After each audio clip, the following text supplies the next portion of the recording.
The oak door clicked shut with the sound of a coffin sealing. Elara Vance clutched the small, linen-wrapped bundle to her chest, her only possessions in the world. She had to escape Blackwood Manor before dusk. Every instinct screamed that the cold, silent Duke, Julian Ashford, was watching her every move. His grey eyes, the colour of the North Sea, seemed to miss nothing, and his silence was more terrifying than any threat. But what Elara didn't know was why he watched.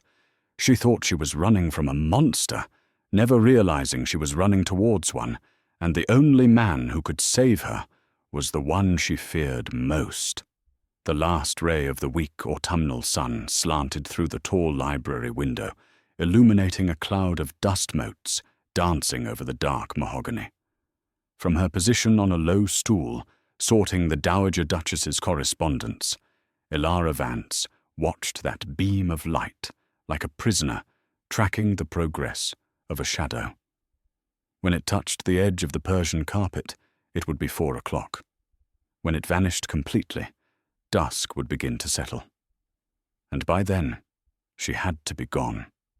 Her heart hammered against her ribs, a frantic bird in a cage too small. It had been this way for 2 days, ever since the letter had arrived. It hadn't been delivered by the usual postboy. A grimy-looking man had pressed it into her hand in the village when she was fetching new ribbons for the Dowager.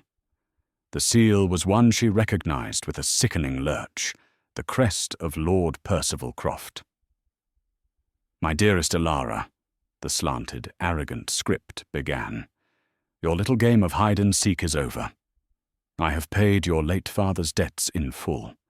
You are now, by law and by honor, my property. I will arrive at Blackwood Manor in 2 days to collect you. Do not make a scene. It will be so much easier if you come quietly." 2 days. Today was the 2nd day. Elara's breath hitched. Collect her, like a prized mare or a piece of furniture. She knew exactly what collect meant. Lord Croft was a man known in the shadier circles of St. James's for his vices, a gambler and a brute who collected beauties and discarded them when he grew bored. Her father, in a final act of desperate, drunken folly, had signed a contract that essentially bartered his daughter to Croft in exchange for the clearing of his gambling debts.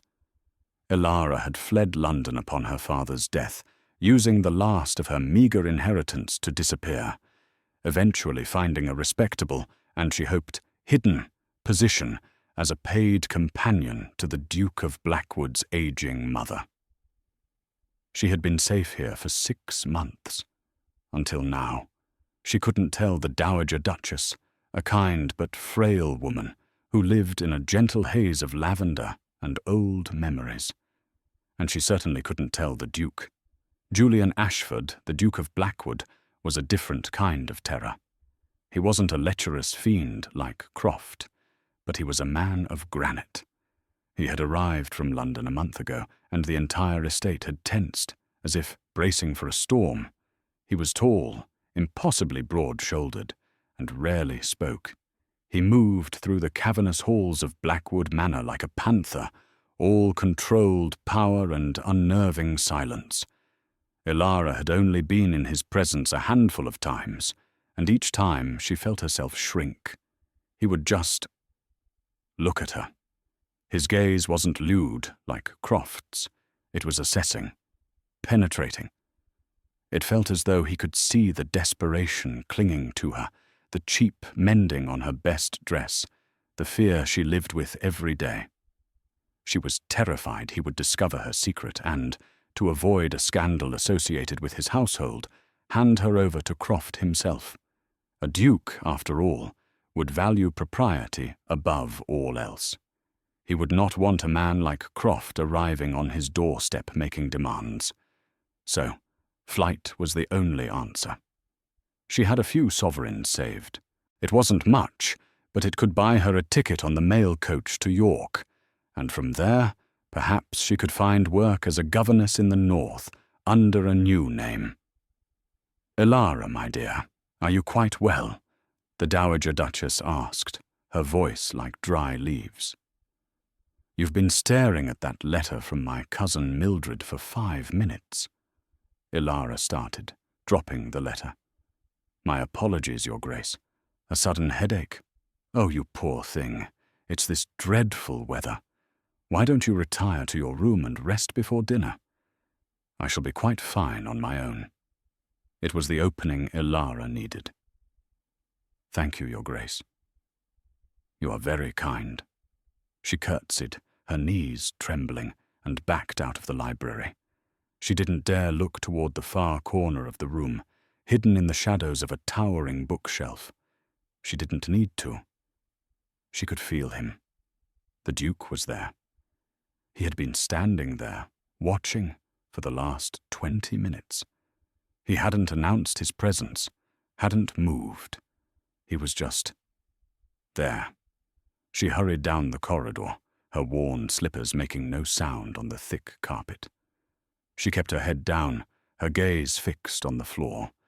But as she passed the archway to the main hall, she sensed movement. She glanced up, her heart leaping into her throat. He was there, standing at the top of the grand staircase, looking down at her. Julian Ashford. He didn't move. He didn't speak. He just watched her, his face an impassive, handsome mask. Ilara flinched as if struck, gathered her skirts, and fled. She ran up the servants' staircase, her chest tight with a terrifying primal fear. It wasn't just Croft she was running from. It was the Duke. It was the crushing power of men who could collect you, and men who could watch you fall without blinking. She reached her small attic room, her hands shaking so violently she could barely turn the key. Her bundle was already packed. A change of clothes, a bit of bread and cheese, stolen from the kitchen, and her mother's silver locket. She put on her sturdiest boots and her warmest cloak. She looked out the small window. The sun was gone. The sky was bruising to a deep, ominous purple. Dusk. It was time. She crept down the back stairs, her mind a prayer of, "Don't let him see me. Don't let anyone see me." From the library window, Julian Ashford watched the small, cloaked figure dart from the kitchens and melt into the deep shadows of the yew hedge. He didn't move. His face remained perfectly calm. But in his hand, a small, wrinkled piece of paper, a letter he had intercepted from the village postmaster 3 days ago, was slowly being crushed into a tight, furious ball. The route Ilara had planned was a desperate one, born of 6 months of observation. She couldn't use the main drive. She would be seen instantly by the gatekeeper. Her only option was to cross the vast, manicured lawns, slip through the kitchen garden, and enter the South Woods. The woods covered nearly 3 miles of the Blackwood estate, but she knew from the estate maps that they bordered the main post road. If she could reach the road, she could walk the 2 miles to the Gilded Griffin, a coaching inn where the night mail to London was known to stop. The air was cold and damp, clinging to her face and stealing her breath. Every snap of a twig, every rustle of a dying leaf, sounded like the footfall of an approaching groundskeeper. She kept to the shadows, pressing herself flat against the cold stone of the garden wall as she skirted the edge of the formal rose garden, now a graveyard of thorny, skeletal bushes. The kitchen garden was easier.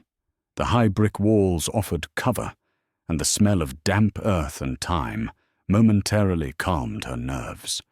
She slipped through the unlocked wicket gate at the far end, her heart pounding a frantic rhythm against her ribs. She was out. She was free of the house. But now, the woods loomed before her. Blackwood's South Woods were ancient and dense. Even in the daylight, they were a place of deep shadows and unsettling quiet. At dusk, they were a living, breathing entity of malice.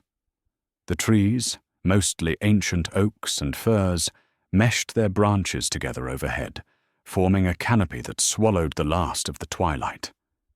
Elara paused at the tree line, her courage wavering. The path was little more than a game trail, and it was already impossibly dark.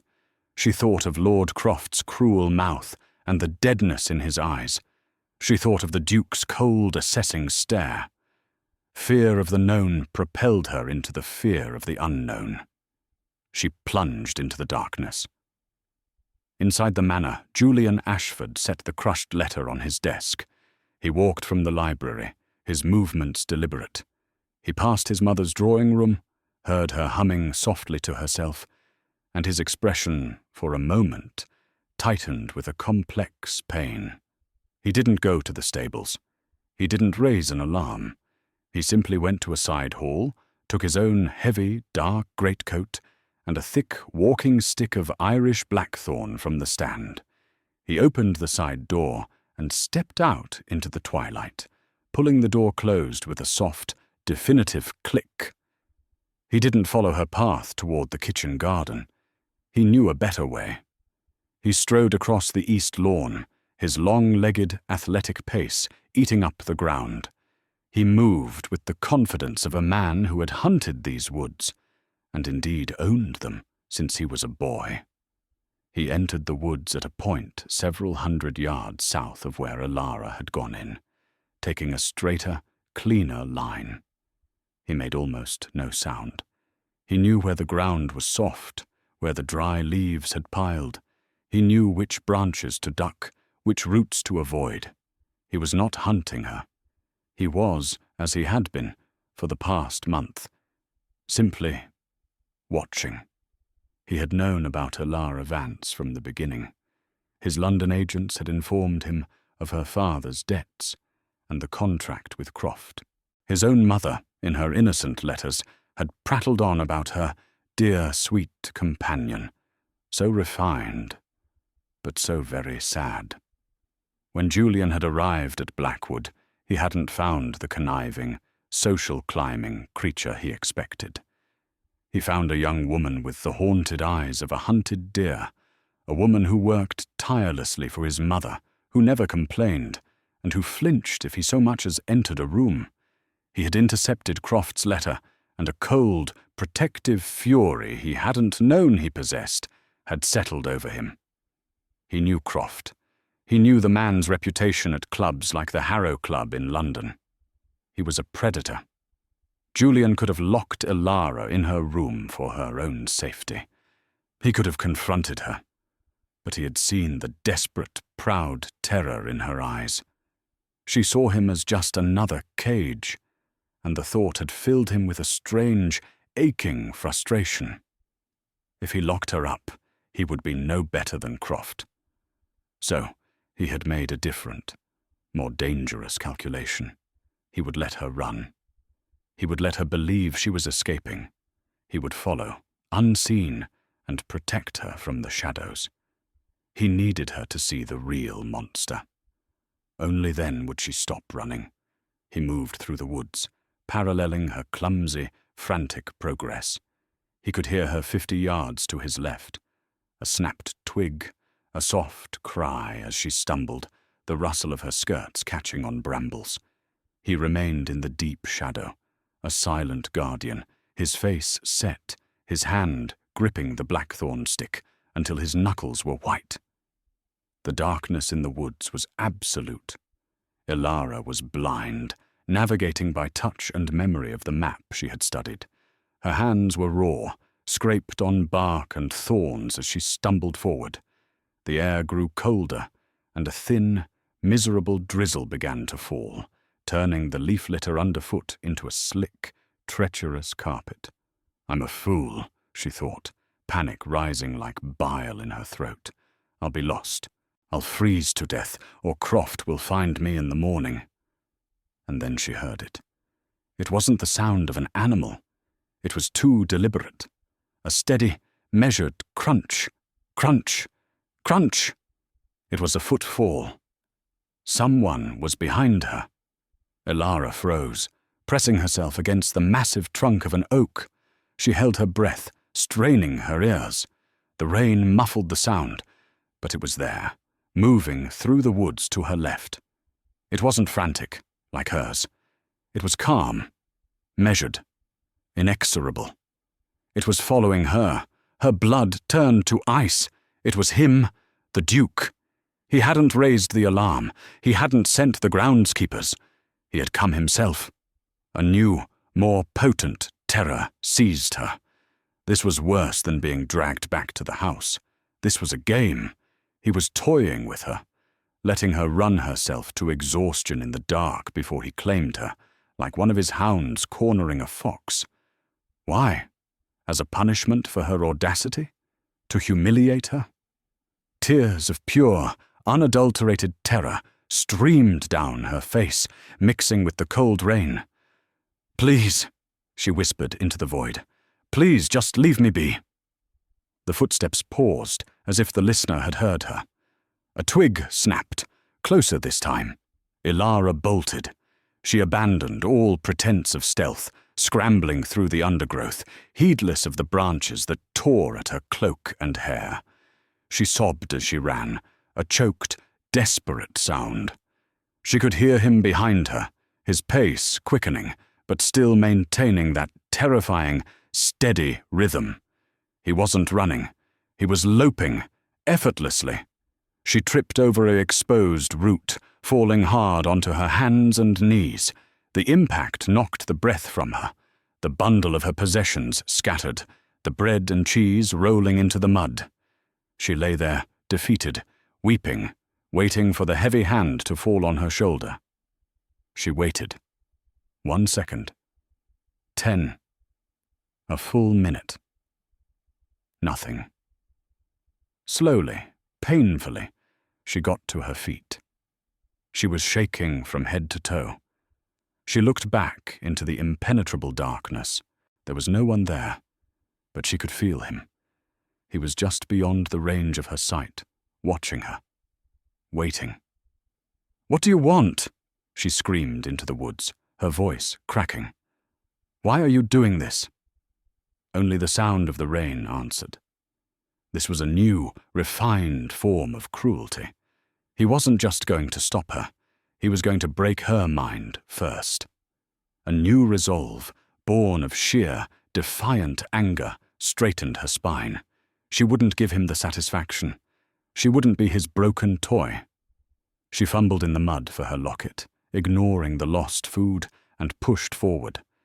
She no longer cared about the noise she was making. She had to get to the inn. She had to get to the road. She would rather face 100 drunken coachmen than the cold, silent malice of the Duke of Blackwood. She ran for what felt like an eternity, her lungs burning, her ankles twisting. The sound of his pursuit remained, a ghostly echo of her own panic, always just behind her, always just out of sight. Just as she felt her legs would give out, she saw it. A break in the trees. And beyond it, faint and flickering, a light. The edge of the woods. The road. She burst through the final line of trees, stumbling out onto the muddy post road. The rain was heavier now, a driving, cold sheet. Across the road, its windows glowing a hazy, welcoming yellow, was the gilded griffin. She almost collapsed in relief. She had made it. She had beaten him. She pulled her hood low, hiding her face, and ran across the road, shoving open the heavy oak door of the inn and tumbling inside, out of the rain, out of the darkness, and away from the man in the woods. 50 yards back, hidden by the trunk of a great yew, Julian Ashford stood and watched her go in. He didn't move. He just watched the door swing shut. His face was grim, his eyes fixed on the inn. He pulled his collar tighter against the rain and stepped out of the woods, not toward the inn's front door, but toward the dark, shadowed stable yard at its side. The first part of his gamble was over. The second, and most dangerous, was about to begin. The common room of the Gilded Griffin was a haze of pipe smoke, steam, and the smell of wet wool and spilled ale. It was crowded and loud, A group of rough-looking drovers occupied a table near the fire, their laughter coarse. A few travelling merchants talked in low tones in a corner, and the innkeeper, a heavy-set man named Mr. Barlow, polished a tankard with a dirty rag, his expression sour. Elara's entrance caused a momentary lull. Every man in the room turned to look at the rain-drenched, mud-streaked, and clearly terrified young woman standing in the doorway. She shrank under their gazes, her false courage evaporating. She hurried to the bar, keeping her voice low. "Please, sir, the mail coach to London. When does it arrive?" Mr. Barlow looked her up and down, his eyes lingering on the good quality of her, now ruined, cloak. "Should be here in the hour, if the road ain't washed out. Got money for the fare?" "Yes, of course," Elara said, her hand flying protectively to the small purse tied at her waist. "Well, you can wait by the fire, then, if you're buying something." A cup of tea, please." He grunted and turned away. Elara, feeling the eyes of the drovers on her back, moved to the darkest, most remote table in the room, huddled against the wall. She pulled her hood so far forward, only her nose and mouth were visible. She sat, trembling, trying to catch her breath. She had escaped. She was away from the Duke. She was safe. The relief was so profound, it was almost painful. She just had to wait 1 hour. The door of the inn opened again, letting in another blast of wind and rain. Elara didn't look up, pressing herself deeper into the shadows. Heavy, booted footsteps crossed the floor. They stopped, right in front of her table. "Well, well, look what the storm washed in." The voice was sickeningly familiar. It was cultured, with a lazy, arrogant drawl that she had prayed every night for 6 months she would never hear again. Elara's head snapped up. Lord Percival Croft smiled down at her. He was immaculately dressed, despite the weather, in a many-caped greatcoat of expensive blue wool. His blonde hair was perfectly coiffed, and his handsome face was, as always, marred by the cruel, self-satisfied smirk. 2 burly men, clearly hired muscle, stood behind him. You're not supposed to be here," Elara whispered, her blood running cold. The letter. The letter said he was coming to Blackwood. Croft chuckled, pulling out a chair and sitting opposite her, uninvited. He signalled the innkeeper. "Brandy Barlow, the good stuff, and a room for the lady and myself." "No!" Elara cried, half rising. Croft's hand shot out, grabbing her wrist in a vice-like grip. He yanked her back into the chair. The smile never left his face. "Oh, but I am, my dear. Did you really think I would bother with the pleasantries of knocking on a duke's door? I knew you'd run. You're a frightened little rabbit, Elara. It's what you do." How did you know?" "I've had a man watching the estate for a week. He saw you in the village. I knew you'd make for the nearest coaching inn. This is the only coaching inn on the London road for 20 miles. It was a simple matter of waiting." He leaned in, his voice dropping. His breath smelled of brandy. "Now, that letter I sent was a little white lie, just to get your pretty little legs moving. The truth is, your father's debt is now my property, and by extension, you are. We'll be married by special license in London by tomorrow night. You'll find I'm a very attentive husband." The drovers at the next table laughed. The innkeeper, Barlow, turned his back, suddenly very busy with his tankards. No one was going to help her. "Let me go," Elara pleaded, trying to pull her wrist free. His grip only tightened, his fingers digging into her bones. "You're making a scene, my love. And you know I dislike scenes." His smile faded, and for a second she saw the cold, empty void behind his eyes. "You will come with me, quietly, or my men here will carry you. I assure you, you will prefer the first option." "Barlow, our room." No, please, someone, help me. Croft laughed and stood up, dragging her with him. No one is coming, Elara. You're mine. He began to haul her toward the staircase. She twisted, trying to dig in her heels, but he was too strong. She looked around the room, her eyes wide with desperate appeal. The merchants looked away. The drovers found their ale fascinating.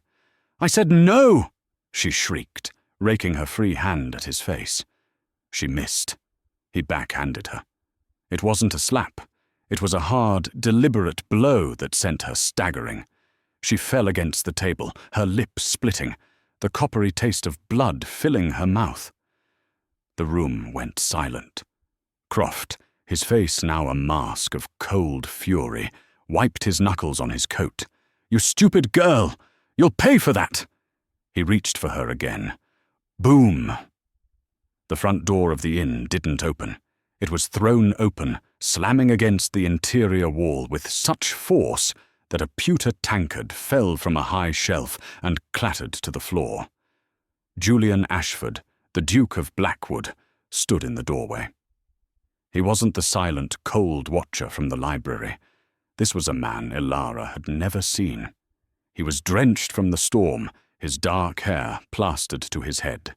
His greatcoat was unbuttoned, and he still held the blackthorn walking stick in one hand. But it was his face that stopped her heart. It was a mask of pure, glacial rage. His grey eyes, no longer passive, were narrowed and fixed on Lord Percival Croft with a look of murderous intent. The entire rowdy common room fell into a terrified silence. For a long second, the only sounds were the dripping of water from the Duke's coat onto the floorboards and the hiss of the fire. Lord Percival Croft, surprised, let his hand drop from Elara. He recovered his composure quickly, a condescending sneer twisting his lips. "Blackwood. What an unexpected pleasure. You're rather far from your grand house, aren't you?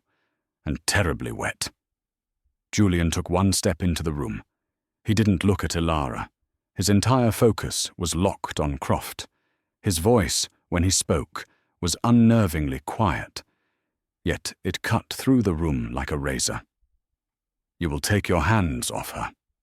Croft laughed, a short barking sound. "I'm afraid you're confused. This is a private matter. Miss Vance and I have a business arrangement. She's my fiancée. She is a member of my household," Julian stated, taking another step. The drovers at the nearby table instinctively recoiled, shuffling their chairs away from him. "And you, Croft, are a known liar, a cheat, and a degenerate. I am familiar with your reputation at the Harrow Club. You are not welcome on my land, and you are certainly not welcome to accost my staff." The specific mention of the Harrow Club, a notorious gambling den in St. James's, made Croft's face pale slightly. His sneer faltered. "Your land?" Croft scoffed, trying to regain the upper hand. "This is a public inn, Duke." "This inn," Julian said, his voice dropping even lower, "sits on the Ashford estate line. Mr. Barlow is my tenant, and you, Lord Croft, are trespassing." Mr. Barlow, the innkeeper, who had been hiding behind the bar, suddenly looked terrified. "Your Grace, I didn't know." He just— "Be quiet, Barlow," Julian commanded, without looking at him. Croft's two bodyguards, who had been lurking by the door, now moved forward, flanking their employer. They were big men, built for breaking legs. "This is not your concern, Blackwood," Croft spat, his arrogance returning with his muscle. "I have a legal, signed contract from her father. She belongs to me. Now, I will thank you to return to your castle and leave me to my fiancé." He made the mistake of reaching for Elara again. It happened faster than Elara could process. Julian moved. He wasn't a duelist, practicing foppish lunges. He moved like a brawler, but with the lethal grace of a predator. He crossed the remaining 10 feet in 2 long strides. The first bodyguard stepped up, raising his fists. Julian didn't slow down. He swung the blackthorn walking stick in a short, brutal arc, connecting with the man's wrist. A sickening crack echoed through the room, and the man screamed, clutching his broken arm. The second man lunged. Julian pivoted, driving the steel-capped end of the stick into the man's solar plexus. The man folded like a piece of paper, collapsing to the floor, all the air driven from his body in a whoosh. It had taken less than 3 seconds. Croft, his face white with shock and rage, scrambled backward, fumbling inside his coat. He pulled out a small, silver-inlaid flintlock pistol. "Stay back, Blackwood. I'll see you hanged for this." He raised the pistol, his hand shaking. Julian stopped, 5 feet away. He looked at the pistol, then at Croft's face. He smiled. It was not a pleasant expression. "You won't shoot," Julian said calmly. "I will. I swear to God, I will." "No, you won't. Because you are, above all things, a coward, Percival. You only prey on those weaker than yourself. On women. On desperate men. You're a vulture. But you will not fire that pistol at a Duke of the Realm in a room full of witnesses. Your life in England would be over." He took another, deliberate step forward. Croft's eyes widened. He was trapped. He looked at his men, one howling, the other wheezing on the floor. He looked at the terrified patrons. He looked at the Duke, who was now close enough to touch. Julian's hand shot out, not for the gun, but for Croft's cravat. He grabbed a fistful of expensive silk and linen and slammed Croft backward against the wall. The pistol discharged, the sound deafening in the small room. The ball buried itself harmlessly in a ceiling beam. Before Croft could react, Julian landed a single, perfectly placed punch. It was not a gentleman's slap. It was a closed fist, bare-knuckle blow to the jaw that snapped Croft's head back against the wall. Lord Percival Croft's eyes rolled back, and he slid down the wall into an undignified, unconscious heap. The room was utterly silent, save for the moaning of the man with the broken wrist. Julian Ashford stood over his defeated opponent, breathing heavily, not from exertion, but from rage. He slowly, deliberately, straightened his cravat. He looked at the innkeeper. "Barlow, send for the magistrate in the village. Tell him Lord Croft and his men are to be arrested for trespassing, assault, and brandishing a firearm. My man Thomas is outside in the stable yard. He will assist you." He then turned, his face still a thundercloud. He looked, truly looked, at Elara for the first time. She was backed against the table, her hand to her bleeding lip, her eyes wide as saucers, staring at him as if he were a pagan god of war.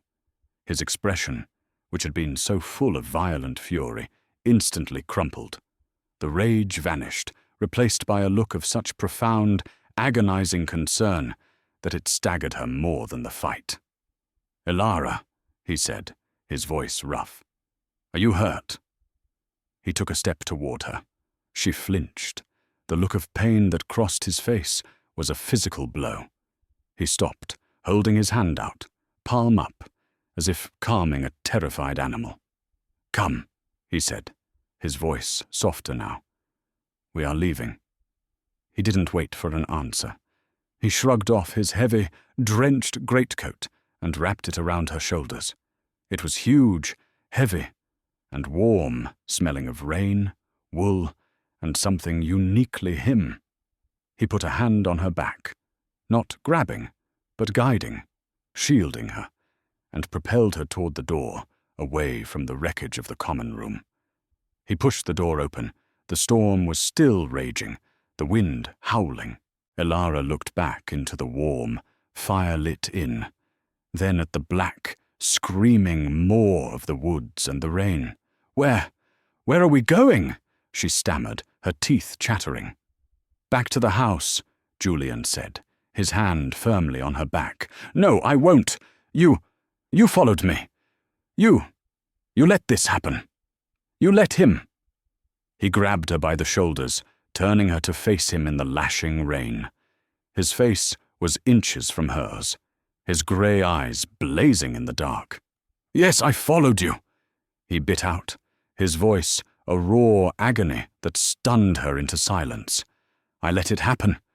And what choice did you give me? What choice, Ilara?" The wind whipped Ilara's hair across her face, stinging her eyes. The Duke's grip on her shoulders was iron, holding her steady against the gale. I don't understand," she wept, her body shaking from cold and shock. "You watched me. You hunted me through the woods. You were cruel." "Cruel," he roared, the word ripped away by the wind.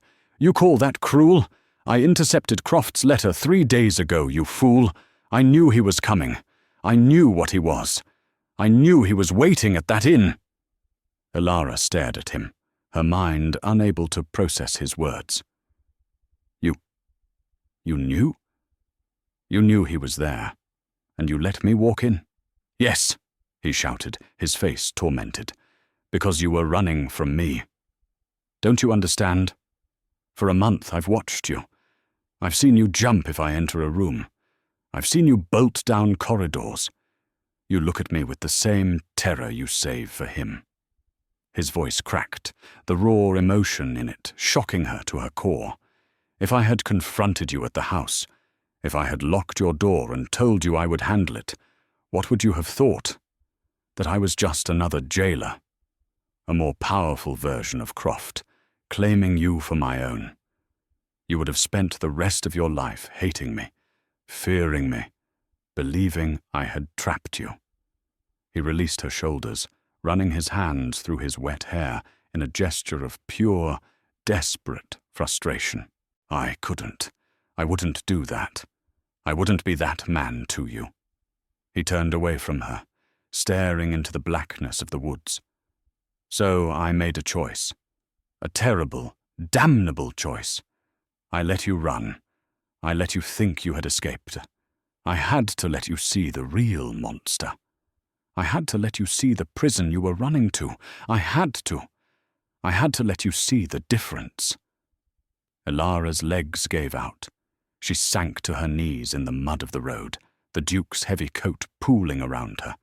He had known. He had known, and he had followed her. The watcher in the woods. He hadn't been hunting her. He had been guarding her. Every twig snap, every rustle, every time she felt his presence. He wasn't toying with her. He was staying just close enough to intervene. He had let her go into the inn, but he had been right behind her, waiting in the stable yard with his man, listening, waiting for Croft to reveal his hand and show his true, violent nature. He had risked her. He had risked her being terrified, even hurt, so that she would finally, truly be free of her fear. My lip," she whispered, touching her split lip. He was kneeling in front of her in an instant, his hands, so recently violent, now impossibly gentle as he tilted her chin to the faint light from the inn window. His thumb brushed the blood away. "I know," he said, his voice thick with self-loathing. "I was at the stable window. When he hit you, I nearly tore the place apart. I waited too long. Ilara, forgive me. I miscalculated. I never, God help me, I never intended for him to lay a hand on you." "The debt," she choked out. "My father's debt. He still owns me." "No," Julian said, his voice firm. He pulled a folded document from his inside pocket. It was damp, but the ink was clear. "He doesn't. I had my solicitors in London locate the original contract. It was illegal, signed under duress, and against all usury laws. But to be certain, I bought it 2 days ago. The debt your father owed is now owed to me." Ilara's world tilted. "Then I am your prisoner." "Never." He cupped her face, his grey eyes searching hers, all traces of the cold Duke gone, replaced by a man she had never seen. A man who was vulnerable, pleading. "Ilara, look at me. The debt is paid. I have already burned the contract. You are free." You owe me nothing. He had paid it. He had followed her. He had faced down a man with a gun for her, and he was asking her for forgiveness.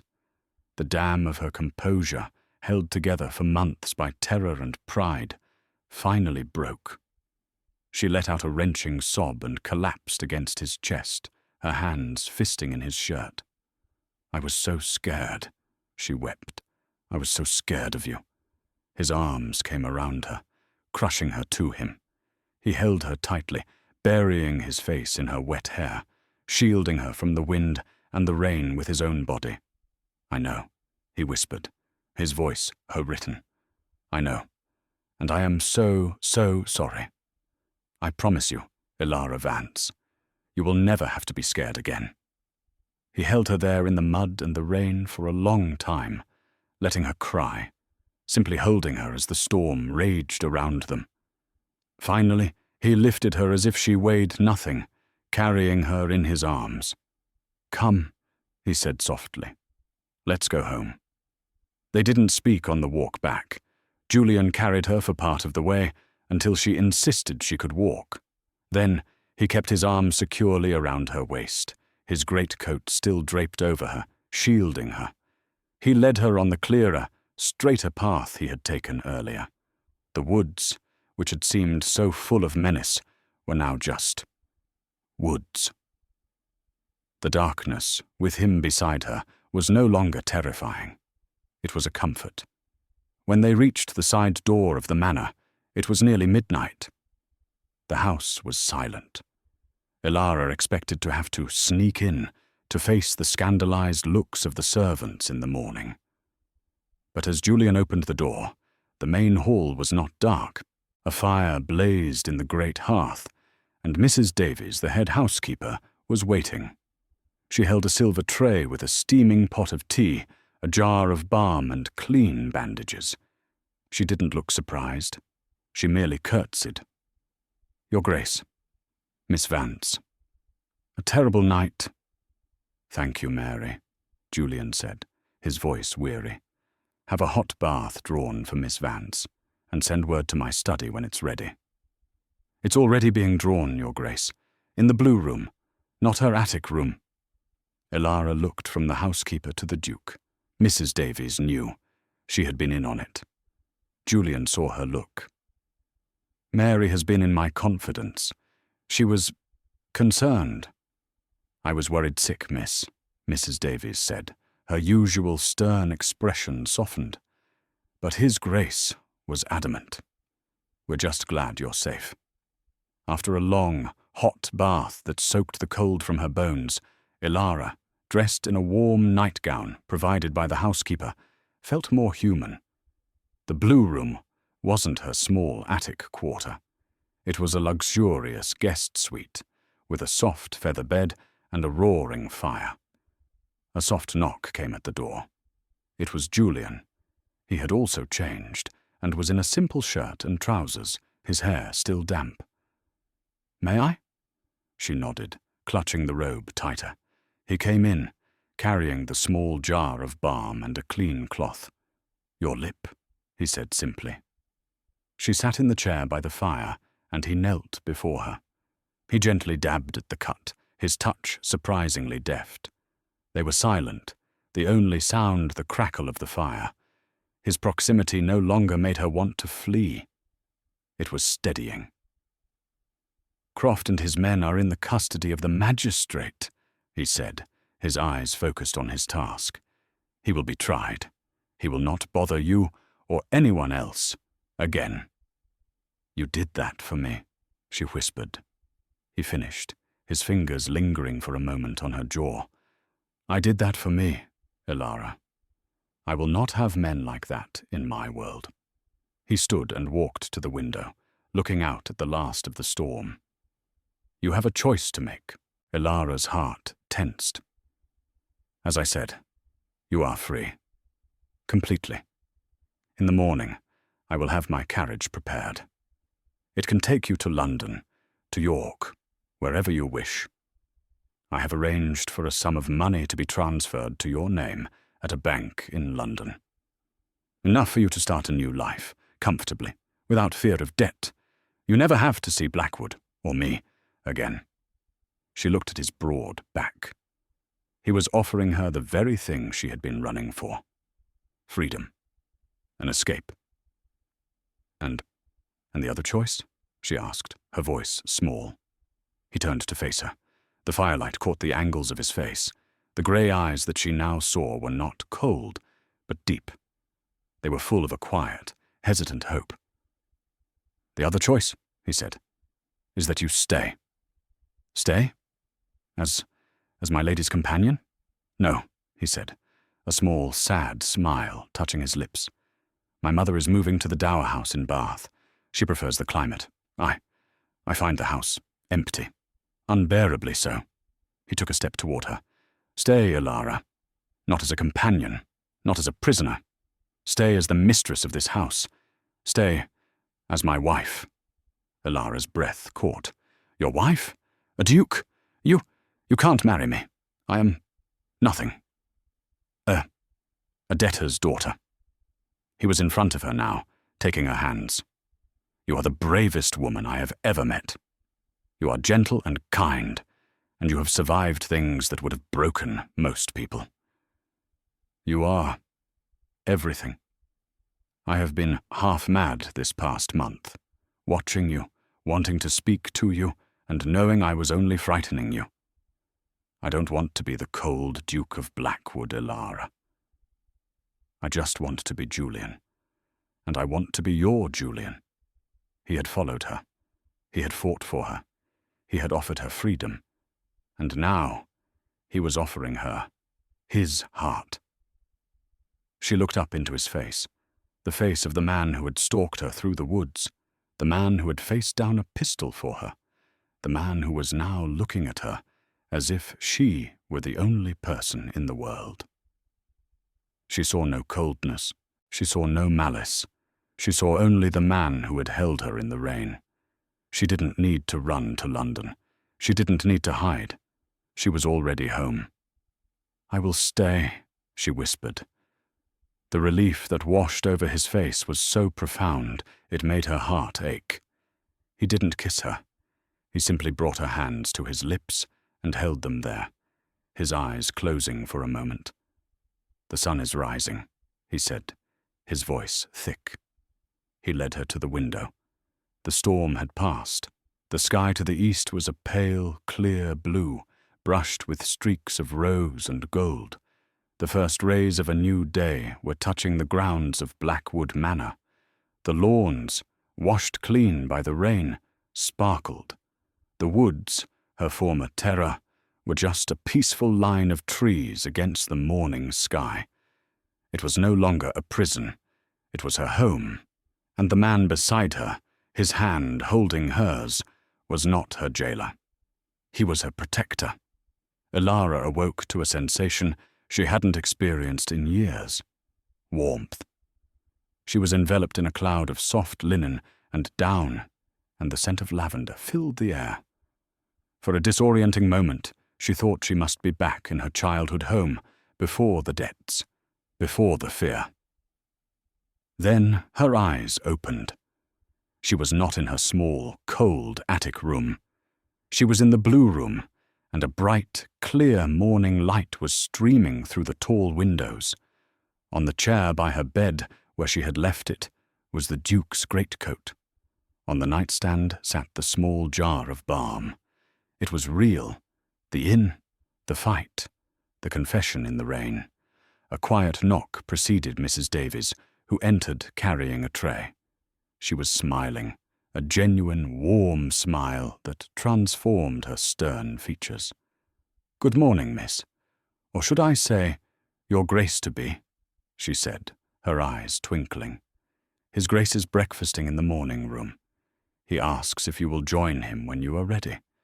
I've taken the liberty of bringing some of your things from your old room, and a few others that might be more suitable." On her arm, the housekeeper carried a simple but elegant morning dress of deep blue wool, a stark contrast to Elara's mended grey worsted. The implication was clear. She was no longer a servant to be hidden away. When Elara descended the grand staircase, she did not keep her eyes glued to the floor. She walked with a new, tentative confidence. Julian was waiting for her at the bottom. He wasn't wearing a formal coat, but a simple white shirt and riding breeches, looking more like a country squire than a forbidding duke. He didn't speak.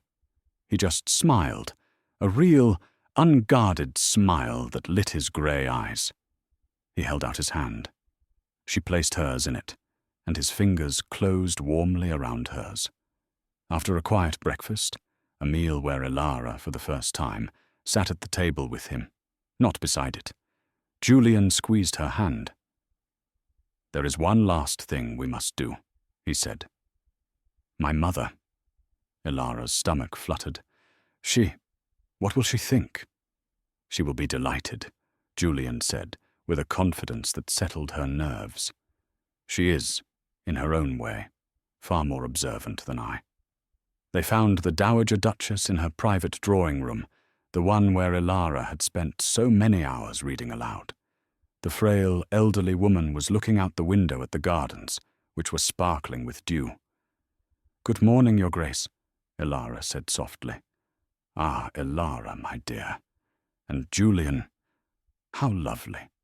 The Dowager turned, her blue eyes, faded with age, moving between them. She took in their joined hands, Elara's new dress, and the relaxed, open expression on her son's face. "My goodness," she said, her voice like dry paper. "It seems the storm last night was a rather eventful one." Julian stepped forward, drawing Elara with him. "Mother, I have news. I have asked Elara to be my wife." "And I have accepted," Elara added, her voice shaky but firm. The Dowager Duchess was silent for a moment, her gaze fixed on Elara. Then, a bright, genuine smile spread across her face. She reached out and patted Elara's cheek. "Well, it's about time," she said briskly. "I was beginning to wonder if my son had any sense at all." "Mother, you knew?" Julian asked, astonished. "Of course I knew," she scoffed gently. "I may be old, Julian, but I am not blind. I saw how you watched her when you thought no one was looking. And I saw how terrified you were, my dear," she said, turning back to Elara. "You had the look of a hunted doe, and I knew it wasn't an old woman you were afraid of. I am just so glad you finally decided to stop stalking the poor girl and simply tell her you loved her." She looked at her son. "You are so much like your father. You see something you want and you just watch it, silently. It's terribly unnerving, Julian. I'm glad you found a woman with the fortitude to survive it." Elara laughed, a real, bubbling sound of relief and joy. "Oh, this is wonderful," the Dowager said, clapping her hands. "A wedding? Blackwood has been too quiet for too long. Elara, my dear, you have made me very happy. You've saved my son from becoming a dreadfully boring old hermit." She pulled Elara into a surprisingly strong, lavender-scented embrace. "Welcome to the family, my girl. Truly." As Elara stood embraced by the woman who had been her employer, with the man she loved holding her hand, she looked past the Dowager to Julian. He was watching her, his eyes filled with a profound, steady devotion that finally, completely, banished the last shadow of the cold Duke from her mind. The storm was over, and the sun, it seemed, had finally come to stay at Blackwood Manor. "Thank you for joining us for this intense story of love and misunderstanding at Blackwood Manor. Did you suspect the Duke's true motives, or did you fear him right along with Elara? This drama reminds us that sometimes the person we fear the most is the one fighting hardest to protect us." If you felt Elara's terror, the tension of her escape, and the power of Julian's hidden devotion, please show your support. It truly helps our channel grow. Hit that like button so we know you enjoyed it, and share this video with a friend who loves historical drama and unexpected twists. Most importantly, if you haven't already, please click subscribe and ring that notification bell. We have new, heart-stopping stories coming every single week, and you won't want to miss a single one. Comment below with your thoughts on Julian's Gamble. Thank you for watching, and we'll see you in the next story.